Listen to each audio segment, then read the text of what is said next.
Olá, eu sou o Márcio Teixeira. Hoje eu vou falar sobre os Rolling Stones.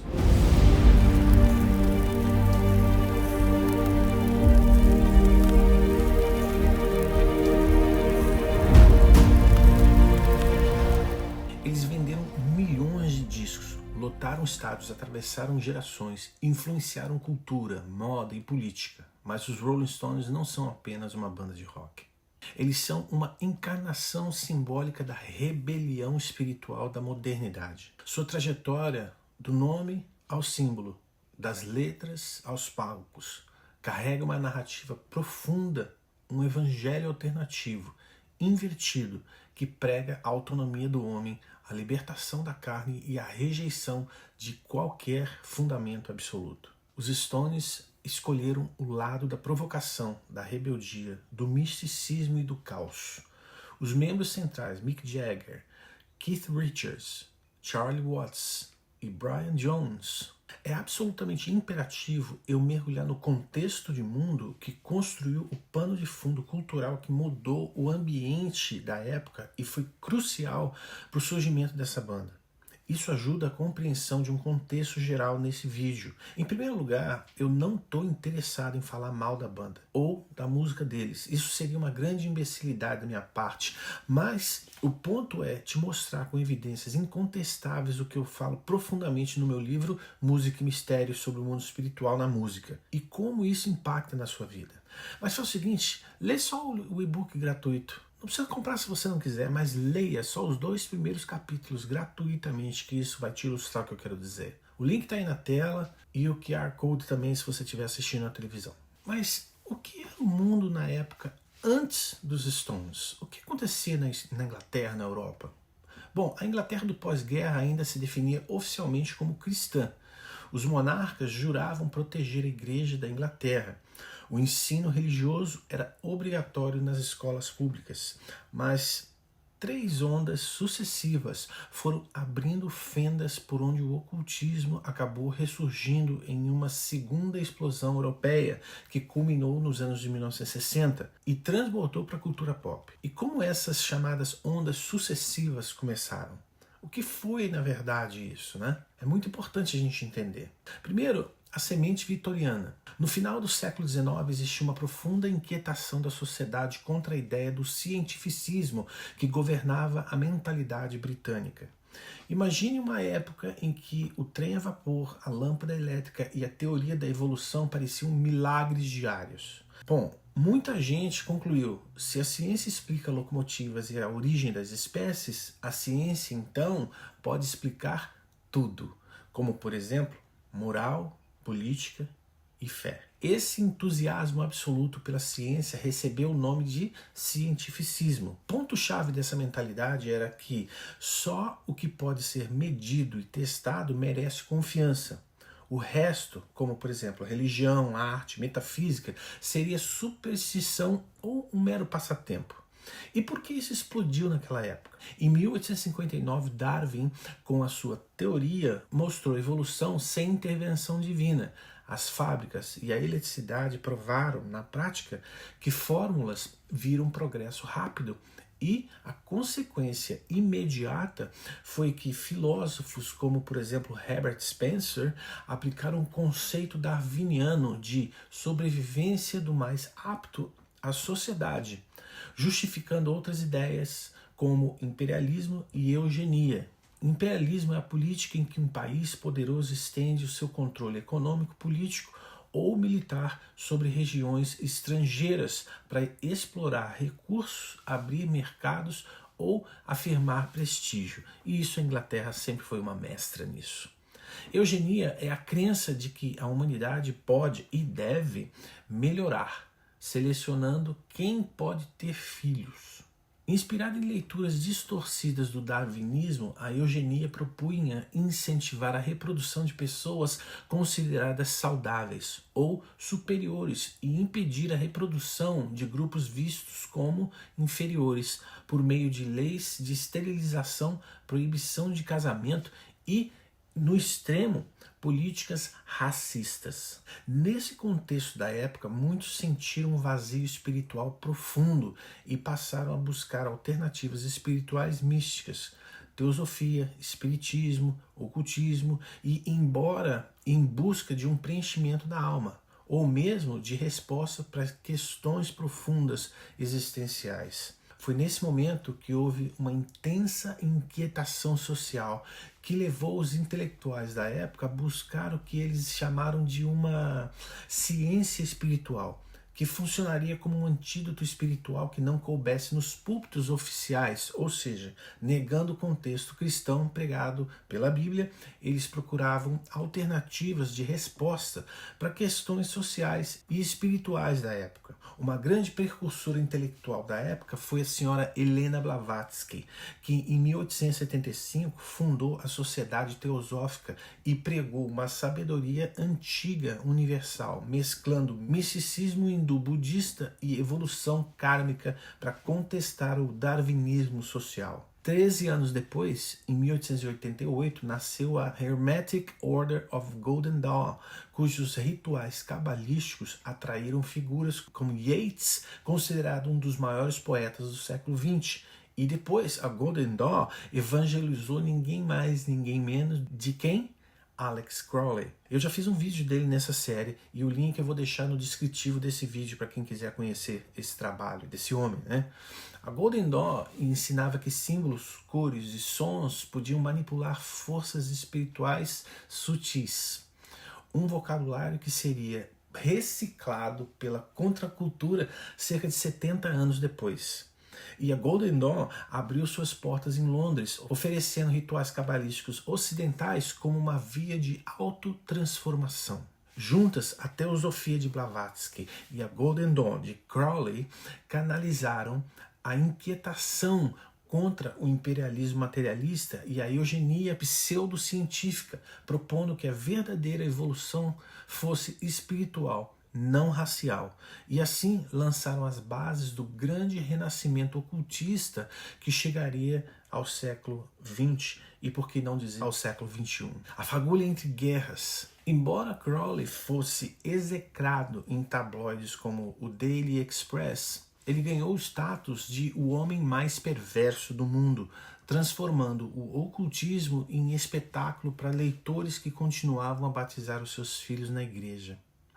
A Inglaterra abraçou o ocultismo profundamente com Crowley, e isso pavimentou o caminho que mais tarde seria trilhado pelos Stones.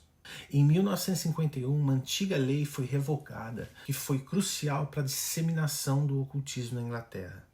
Mas que lei era essa? Vamos voltar um pouco na história. O famoso rei Henrique VIII instituiu em 1542 uma lei proibindo a prática da bruxaria na Inglaterra. Essa lei dizia que invocar ou consultar espíritos passou a ser uma traição contra a coroa, e quem fosse achado culpado de quebrar essa lei enfrentaria a pena máxima, a morte. Essa lei foi perpetuada ao longo dos anos e em 1735 houve uma virada de paradigma dessa lei, onde a coroa passaria a perseguir quem fingisse ter poderes mágicos, alegando uma fraude espiritual, mas não a prática da bruxaria em si. E essa releitura dessa lei reconhecia, na prática, que a crença tinha virado charlatanismo. Agora, avança na história um pouco. Depois da Segunda Guerra, a Grã-Bretanha vivia um luto coletivo. Centenas de milhares de famílias buscavam médiums para obter notícias dos parentes mortos no fronte ou nos bombardeios. O ambiente de dor turbinou o boom do espiritualismo, mas também multiplicou os charlatães. A polícia continuava a usar a lei arcaica Witchcraft Act de 1735 para prender qualquer médium suspeito. O caso mais famoso foi da médium escocesa Victoria Duncan, que foi condenada em 1944 depois de um ectoplasma ter mencionado antes do anúncio oficial o afundamento do couraçado HMS Barham. No espiritismo, um ectoplasma seria a materialização de um espírito, e fontes da época alegaram que ela usava bonecos para emular um ectoplasma, ou seja, uma charlatã acusada disso, né? Mas o fato é que a prisão de Duncan virou um escândalo de jornal e convenceu muita gente de que a lei era medieval e injusta. O governo então substituiu essa lei arcaica pelo Fraudulent Mediums Act, e com isso se encerrou 300 anos de proibição formal da feitiçaria na Inglaterra. Livre da ameaça de prisão, grupos fomentadores de bruxaria surgiram na Inglaterra, como por exemplo Margaret Murray, que promoveu a ideia de todas as bruxas da Europa se encontrarem em pequenos grupos. Outro importante nome, Gerald Gardner, publicou Witchcraft Today em 1954 e fundou grupos de encontros regulares públicos de Wicca. Esses eram chamados covens. Essas reuniões, presididas por Gardner, aconteciam no porão da Atlantis Bookshop, fundada em 1922 e aberta ainda em Bloomsbury. Então, a mídia de massa, como jornais e programas de rádio, de repente passaram a tratar magia e bruxaria como curiosidade turística e não como crime, como era no passado. Com isso, a mediunidade em si deixou de ser um delito e bruxaria saiu do Código Penal britânico, e isso foi um marco que abriu espaço para o renascimento público da Wicca e da magia cerimonial na década seguinte. O resultado disso foi um mercado espiritual plural. Por quê? Porque ao fim da década de 1960, a frequência dominical na igreja na Inglaterra caía, mas as livrarias dedicadas à magia, yoga, astrologia prosperavam. O ocultismo deixou de ser subterrâneo e tornou-se linguagem estética e mercadoria cultural num país que continuava a celebrar o Natal. Porém, já não acreditava que só o púlpito definia o sagrado. O ocultismo e esoterismo inglês passou a integrar os seus elementos espirituais na cultura de massa, através da música, literatura, pintura, cinema, fotografia e moda, que disseminaram os seus valores e práticas espirituais à multidão. E nessa época, no início dos anos 60, em plena efervescência cultural da Inglaterra pós-guerra, dois jovens se reencontraram por acaso na estação de trem de Dartford, Mick Jagger e Keith Richards. Eles haviam sido colegas de escola de infância, mas o que reacendeu a conexão foi algo simples. Jagger carregava discos de blues americanos de Muddy Waters e Chuck Berry. Keith, igualmente fascinado por esse som cru e visceral, se identificou imediatamente. Foi o primeiro passo para o nascimento dos Rolling Stones. Os dois começaram a tocar juntos, com um colega em comum,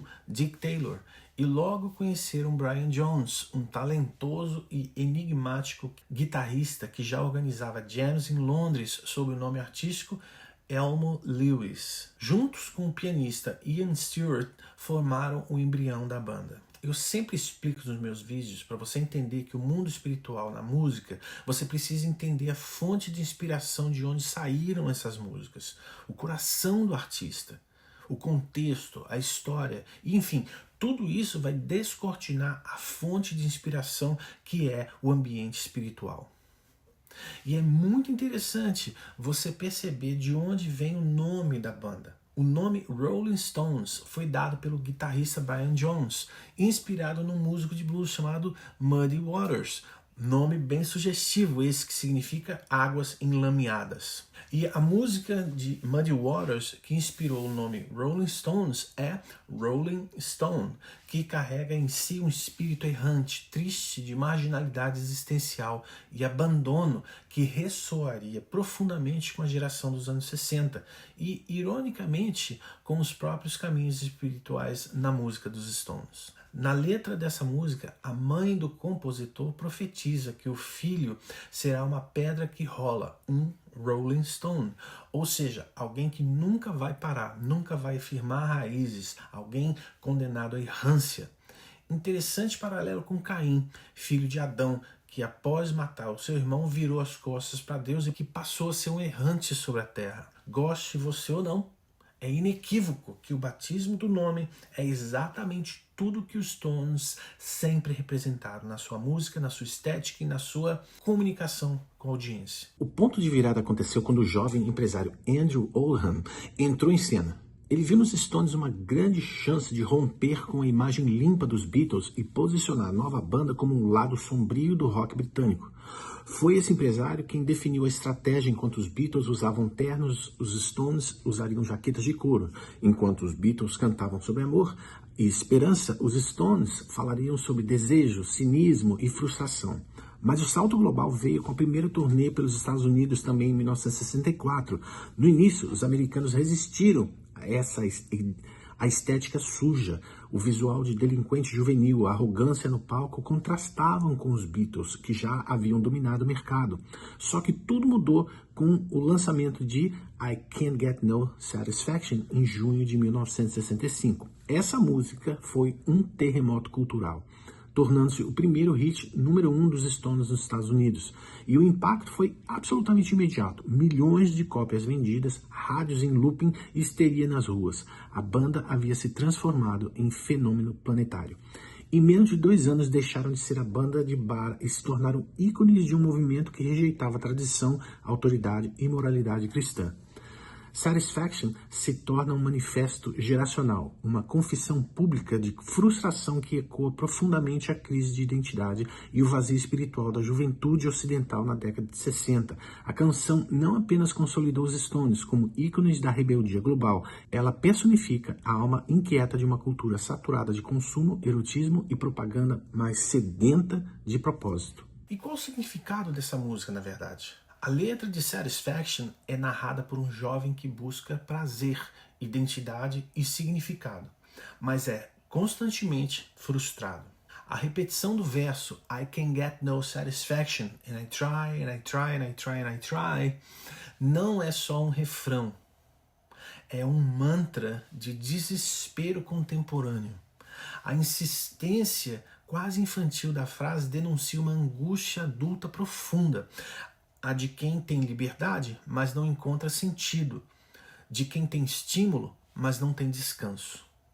A canção ataca 2 frentes principais. Primeira, a manipulação da mídia e da propaganda. Com a frase When I'm watching my TV and a man comes on and tells me how white my shirts can be, esse trecho da letra é uma crítica direta à publicidade e mostra a indignação do eu lírico com o conteúdo fútil que lhe é empurrado, uma revolta contra a transformação da vida em mercado, onde até a masculinidade é vendida como sabão em pó. Outro, a frustração sexual e emocional. Com a letra When I'm writing out the world and I'm doing this and signing that and I'm trying to make some girl. Nesse trecho da letra, o narrador admite que nem mesmo a liberdade sexual cada vez mais celebrada naquela década é suficiente para preencher o vazio interior. Ele tenta conquistar mulheres, mas nem isso satisfaz. Mas o que a letra revela sobre a fonte de inspiração dos Stones? Satisfaction mostra que os Rolling Stones estavam profundamente conectados com as ansiedades espirituais e existenciais da sua geração. Eles não buscavam somente oferecer esperança, ao contrário dos Beatles, que ainda falavam de amor. Os Stones escolheram ser o espelho da insatisfação. A fonte de inspiração deles é clara: desejo como doutrina, consumo como evangelho, sexo como redenção momentânea. Mas tudo isso é dito de forma crítica, como se, mesmo embriagados por esse estilo de vida, eles soubessem que eles estavam correndo atrás do vento. Não à toa, Satisfaction se tornou hino mundial, porque dizia, com 3 acordes e poucas palavras, o que milhões sentiam, mas não conseguiam expressar. Eles queriam dizer, algo está profundamente errado com essa liberdade que prometeram pra gente. E qual a leitura espiritual que a gente faz? Satisfaction não é apenas uma crítica social, é uma confissão de alma vazia travestida de rock. E é exatamente por isso que ela impacta tanto, porque ela dá voz à geração que rejeitou a rocha e escolheu rolar. E se você é fã dessa banda, essas são as raízes e os elementos espirituais semeados no seu coração através da música dos Stones. E os resultados são rebeldia espiritual e afastamento de um relacionamento com Deus. De certa forma, a alma e a letra dessa música ecoa perfeitamente com o antigo provérbio de um sábio do Oriente Médio. Tudo era vaidade, correr atrás do vento. Nada do que se faz debaixo do sol traz satisfação. A história oficial do famoso ícone da banda começa em 1970, quando os Rolling Stones, rompidos com a sua gravadora anterior, buscavam consolidar uma nova identidade visual para o selo recém-criado, a Rolling Stones Records. Eles contrataram um jovem designer britânico chamado John Pash, recém-formado pela Royal College of Art. Mick Jagger pediu algo que fosse forte, simples e que representasse a banda, algo mais poderoso que o símbolo da gravadora Decca, a gravadora anterior, né? Durante as conversas, Jagger mostrou uma imagem de uma divindade hindu, a deusa Kali, com os olhos arregalados e a língua vermelha e grotesca estendida para fora. Pash negou que tenha feito uma cópia literal da imagem, mas admitiu que aquela iconografia foi sua principal fonte de inspiração. Ele queria representar algo que unisse desafio, energia sexual e irreverência, que era o centro do coração da banda.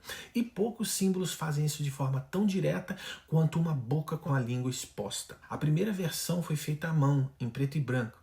Depois a gravadora coloriu em vermelho. O logotipo apareceu pela primeira vez no encarte do álbum Stick Fingers, de 1971, e rapidamente se espalhou como uma marca registrada da banda. Mas para compreender o peso espiritual desse símbolo, é preciso voltar à figura de Kali, a deusa do tempo, da destruição e da transformação dentro do contexto do hinduísmo. Em várias representações, Kali aparece com a língua de fora após matar seus inimigos. Um gesto que, segundo a tradição, simboliza tanto a vergonha quanto a glória do massacre. Ela é muitas vezes retratada pisando no peito de Shiva, o deus da criação, enquanto seu colar é feito de crânios humanos. Seu rosto é expressão de êxtase demoníaco, não de paz. Kali não representa o equilíbrio espiritual, mas ao invés disso representa força, erotismo destrutivo, sangue e ruptura com a ordem. Isso é exatamente o que a música dos Stones é. Essa referência direta já lança luz sobre a carga oculta que o logotipo do Rolling Stones carrega vários significados. Vários arquétipos ao longo da história, como zombaria, sexualidade crua e ritualismo primitivo. O mais irônico, ou talvez profético, é que o símbolo da banda, criado para ser irreverente, tornou-se um dos logotipos mais lucrativos e amplamente reproduzidos da cultura pop mundial na história da música. Estampado em camisetas, tatuagens, bonés, garrafas, instrumentos, tênis e brinquedos, essa imagem virou ícone. Mas ícone de quê? De liberdade, de desejo, de zombaria? Lembra que eu expliquei a história de como a bruxaria voltou a ser liberada na Inglaterra? E como a indústria cultural passou a utilizar o ocultismo na arte? Muito bem, os Stones já eram famosos, mas a consolidação de uma aliança profunda com aspectos espirituais mais pesados aconteceram no ano de 1969, depois da explosão mundial de Satisfaction. E falando de cinema, o americano Kenneth Wilbur Engelmeyer, conhecido como Kenneth Anger, foi um grande influenciador do ocultismo no cinema. Aliás, ele é considerado o pai do cinema ocultista moderno. Suas obras misturam elementos de surrealismo, homoerotismo, simbolismo alquímico, astrologia, rituais mágicos e referências diretas ao satanismo. Ele não era apenas um cineasta experimental, ele era um adepto devoto das doutrinas de Aleister Crowley, o famoso ocultista britânico que se autodenominava a Besta 666. A influência de Anger no cinema, na cultura pop e indiretamente na música foi muito mais profunda do que muitos percebem.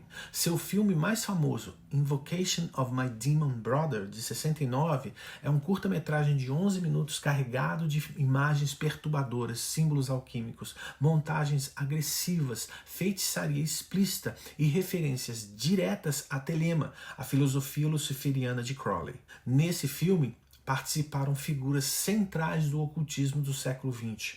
O próprio Anger, Anton LaVey, fundador da Igreja de Satanás, e Mick Jagger. A trilha sonora do filme foi composta por Jagger, usando um sintetizador Moog, o que marca a sua primeira experiência como compositor de música eletrônica experimental. Essa colaboração não foi apenas uma curiosidade artística, foi um portal simbólico. Ao entrar naquele ambiente criativo, Jagger e os Stones estavam sendo inseridos espiritualmente em um universo de códigos, pactos e linguagens ocultas. Kenneth Anger acreditava e declarou isso em entrevistas que os artistas com quem colaboravam estavam sob a influência das forças espirituais com as quais ele trabalhava. Percebe? Ou seja, Invocation of My Demon Brother, o filme, não foi uma peça isolada, foi um rito fílmico, uma oferenda, um elo místico entre o mundo da música e o mundo oculto cerimonial dentro do cinema. Mas o contato de Anger com os Rolling Stones começa antes, especialmente com quem? Com Brian Jones, o multi-instrumentista e cofundador da banda. Jones já flertava com drogas psicodélicas, magia e simbologia egípcia. Fascinado com a estética de Anger, ele se aproximou dele no fim dos anos 60, encantado com seus filmes anteriores, como Lucifer Rising, onde Anger retratava Lúcifer como um anjo da luz, redentor do mundo, o verdadeiro portador da liberdade. Brian Jones chegou a compor a trilha original de Lucifer Rising, mas morreu afogado misteriosamente antes da conclusão. Seu envolvimento com Kenneth Anger foi intenso e perturbador, e, segundo alguns relatos, Anger o via como um discípulo potencial. Há quem acredite que Jones foi espiritualmente consumido antes mesmo de ser tragado pelas águas. Com a entrada de Jagger no mundo de Anger, o elo entre os Stones e o esoterismo se estreita. A década de 1960 já era permeada de drogas, expansão da consciência e rejeição ao cristianismo tradicional na Inglaterra. Mas com Anger, os Rolling Stones cruzaram uma linha invisível e passaram a carregar não apenas a estética da rebeldia, mas a estrutura simbólica do ocultismo moderno da época em sua identidade artística. Esse envolvimento não foi apenas estético, foi simbólico, foi estratégico. A banda, que até então apenas brincava com a rebeldia, agora cruzava o território do espírito. Logo em seguida lançaram o álbum Beggar's Banquet, cuja faixa de abertura é nada menos que Sympathy for the Devil. Essa canção, narrada em primeira pessoa por Lúcifer, descreve eventos históricos sangrentos como se o próprio diabo estivesse presente, e termina com um convite à empatia. Pleased to meet you. Hope you guess my name. É mais do que uma provocação, é uma liturgia invertida, um novo evangelho. A capa original do álbum reforçava esse espírito. Banheiro público imundo, com pichações de insultos, nomes de santos, palavras como Lucifer, God e Mick, cruzes invertidas e símbolos desconexos. A gravadora censurou, mas a mensagem estava dada. Esse não era um álbum comum.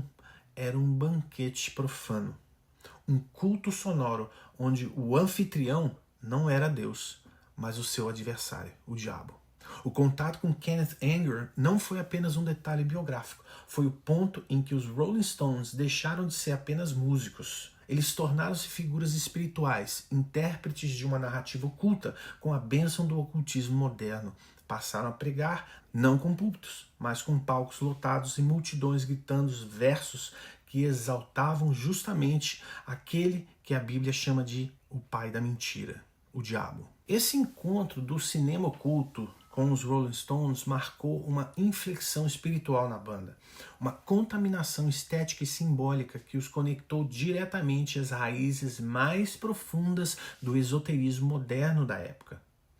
Esse encontro teve impacto imediato na obra dos Stones. O álbum Their Satanic Majesty Requests sinalizava um mergulho nesse universo, com capas psicodélicas, arte caótica e letras que flertavam com esoterismo e paródia espiritual. A escolha do título foi uma ironia com o passaporte britânico real que continha a frase Her Britannic Majesty's Request, mas já era uma provocação à autoridade, não apenas política, mas espiritual. A sequência Beggar's Banquet e Let It Bleed consolida a nova persona da banda, sensual, profana, mística e apocalíptica. A colaboração com o cineasta Anger e o envolvimento com seus símbolos e ideias não foi um episódio à parte, mas uma engrenagem na transformação dos Stones de músicos em ícones espirituais da rebeldia humana. Através deles, uma nova geração passou a ver o ocultismo, a sexualidade libertina e a transgressão espiritual não como pecado, mas como arte, liberdade e expressão pessoal. O resultado desse contato com Kenneth Anger não foi somente um filme, foi uma semente, uma abertura, um pacto simbólico que transformou o rosto dos Rolling Stones e imprimiu na cultura de massa uma ferida espiritual que ainda sangra nos dias de hoje. Todo esse contexto explica por que, num país ainda nominalmente cristão, a iconografia de Lúcifer em capas de disco ou a imagem de um bruxo com um gnomo no metrô dos anos 60 deixaram de chocar e passaram a vender. Mick Jagger, vocalista e rosto da banda, tornou-se mais do que artista. Ele se tornou um símbolo. Sua vida, fora dos palcos, é a encarnação do hedonismo moderno. Estima-se que tenha tido mais de 4.000 parceiras sexuais. Teve filhos com 5 mulheres diferentes. Viveu relacionamentos com atrizes, modelos e celebridades de diversos tipos. Sua performance nos palcos era muitas vezes descrita como possessão. Keith Richards chegou a dizer, abre aspas, às vezes nem era o Mick no palco, era outra coisa, fecha aspas. Ele se tornou um profeta da libertinagem, um apóstolo da sexualidade sem freios e, mais uma vez, sua imagem foi absorvida como ideal. Quantos jovens moldaram seus desejos, seus estilos e suas escolhas com base na figura de Jagger? Quantos homens acreditaram que ser livre era ser promíscuo? Quantas mulheres acreditaram que ser desejada era mais importante do que ser amada? Enquanto isso, a máquina girava.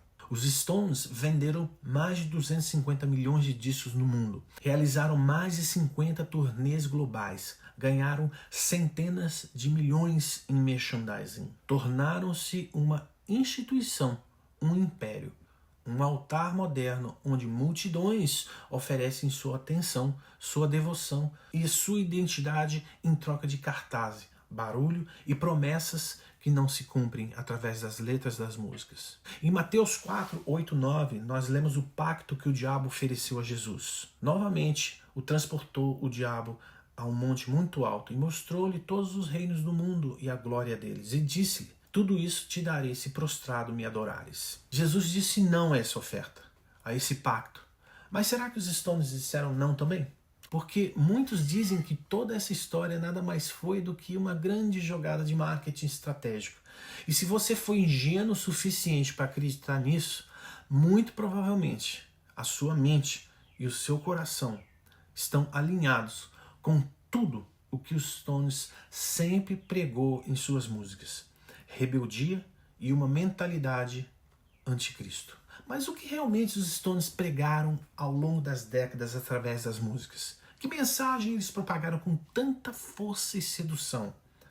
A de que não existe verdade absoluta, que prazer é o único bem, que o diabo é um cavalheiro, que a rocha é um estorvo e que ser pedra que rola é mais interessante do que ser pedra firmada. Só que a Bíblia continua dizendo: há apenas uma pedra que salva, uma rocha que sustenta, um nome que dá sentido à vida e completa satisfação à alma do homem, exatamente contrário ao hino Satisfaction.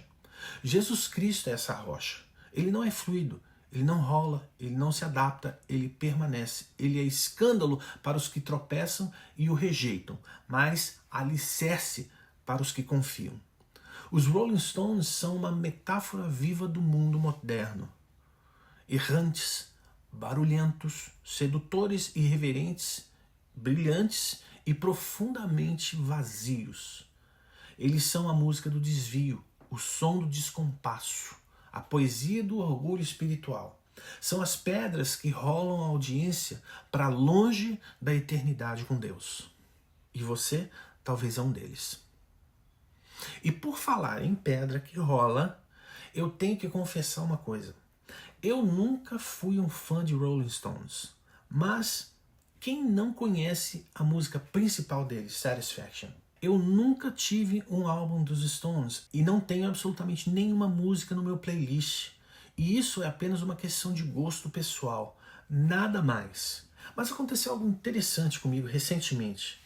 Eu estava escalando o Monte Sinai, na Arábia Saudita, e eu estava absolutamente fascinado por estar subindo ali no local onde os fatos bíblicos do Antigo Testamento aconteceram. E no meio da subida, essa música, Satisfaction, começou a tocar na minha cabeça. Era como se uma pasta de um arquivo antigo no meu hard drive cerebral tivesse sido acessada de repente. E ali dentro aquela música não parava de tocar. Cara, foi surreal. Eu confesso que aquilo me irritou profundamente. E eu perguntei para Deus, Deus, por que eu estou ouvindo isso na minha mente? E aquela melodia parasse de ecoar na minha mente, eu não conseguia, até que Deus falou ao meu coração. E eu parei no meio da minha escalada, sentei numa pedra e de frente com a outra rocha, ele falou no meu coração. Eu quero te mostrar, olha bem para essa montanha na sua frente. Olha bem. E tinha um vale enorme, né? E eu sentado ali, fiquei olhando, até que eu vi uma rocha gigantesca, bem na altura dos meus olhos. Era uma rocha circular, gigante. Imediatamente, aquela imagem, aquela rocha, me remeteu a um jardim em Jerusalém, onde existe um dos possíveis locais da ressurreição de Jesus, a tumba de Jesus. E ali tem um sulco na rocha onde uma pedra gigante que estaria selando a tumba de Jesus rolou quando ele saiu pela manhã. E segundo a narrativa da Bíblia, aquela pedra rolou no momento da ressurreição e de dentro Jesus saiu ressurreto, vencendo a morte, o inferno e o mesmo cidadão do qual os Stones cantaram ao mundo terem a sua simpatia. Naquele momento, ali na montanha, eu parei e perguntei, mas Senhor, o que isso significa? Por que você está falando isso comigo? Então Deus começou a falar no meu coração sobre um fã do Rolling Stones, que talvez seja você que está aí do outro lado. E se é você, escuta uma mensagem que Deus tem para você. Deus te ama profundamente, mas os Stones não estão nem aí para você, exceto lançar na sua mente a mensagem de rebeldia e que jamais te trará qualquer satisfação interior, como a própria música deles diz. E essa é a estratégia para te distanciar de Deus. Então, naquele momento, Deus colocou algumas palavras na minha boca e eu fiz um vídeo para você ali naquela hora. Naquele momento que eu estava subindo a montanha, subindo o Monte Sinai, eu fiz esse vídeo que eu quero mostrar para você. Bom, e você deve estar achando extremamente estranho o final desse vídeo. Absolutamente incomum aos vídeos que eu faço nessa série. E hoje eu estou num lugar extremamente peculiar, que talvez você não esteja nem aí para isso, talvez você não acredite, mas eu estou hoje na Arábia Saudita, no Monte Sinai, escalando o Monte Sinai. E quando eu estava aqui subindo, a quantidade de pedra que é ao meu redor é uma coisa impressionante, né? E eu me lembrei do Rolling Stones. E eu sei que pode parecer um pouco duro o meu discurso, mas a realidade é essa, cara. A realidade é essa que eu tô te falando. Apocalipse capítulo 20 é um dos capítulos mais terríveis da Bíblia. E eu faço esses vídeos, cara, não para confrontar quem você é, não para confrontar quem você acredita que é bom para você, para tua vida, mas para te trazer um momento de reflexão, para você entender que às vezes o caminho desse mundo vai te levar à destruição. A Bíblia diz isso. Quer escolher os Rolling Stones e o No Satisfaction e todos os hits deles? É essa a sua escolha? Olha o que acontece na sua eternidade. Essa aqui é o Rolling Stones. Aí, ó. Tá lá, ó. É isso que acontece. Destruição. E a coincidência de fazer esse vídeo exatamente aqui tá justamente você olhar para o outro lado desse vale e você vê aquela rocha redonda e por trás uma rocha com uma ponta escura que parece uma tumba lá de Jerusalém, onde um dia Jesus foi crucificado e foi morto, enterrado numa tumba que se assemelha muito àquilo ali. A Bíblia diz que os soldados romanos, aliás, os soldados religiosos, né, do templo, colocaram selos para fazer com que aquela pedra não se movesse. Mas foi aquela Rolling Stone, quando ela se moveu, de trás daquela tumba, Jesus saiu triunfante e vitorioso da morte eterna. A única Rolling Stone na Bíblia que importa é aquela que saiu da frente da morte, aquela que Jesus saiu triunfando sobre a morte. Essa é a grande diferença do Rolling Stone que existe na Bíblia, do Rolling Stones que você ouve, que diz para você I can get no satisfaction, e você bate palma, e o louco sou eu. Pode me chamar de louco, mas eu prefiro que você me chame de louco do que Deus me chame de louco. Porque a Bíblia diz que Deus chama de louco aquele que rejeita as Escrituras, aquele que rejeita o amor que um dia Ele derramou na cruz. Aquela Rolling Stone é a única Rolling Stone que importa para Deus.